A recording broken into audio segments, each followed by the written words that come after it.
One of the most challenging parts of improving your work is taking a critical look at it.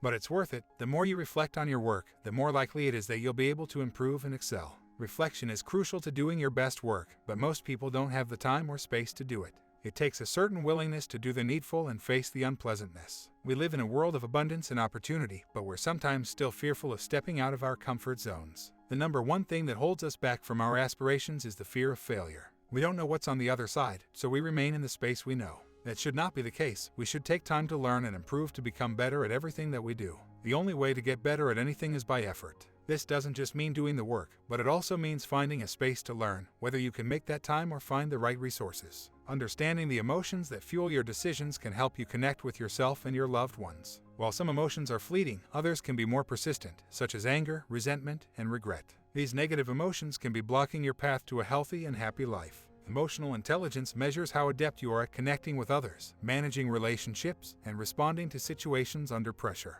It's the part of your brain that drives your perception of self-awareness. Checking in on your emotional intelligence is a great way to allow it to grow. Sharing with others is essential, from building strong teams and meaningful relationships to creating meaningful connections with family, friends, and colleagues outside of work. The best way to do that is to build an open and vibrant environment for open and honest communication.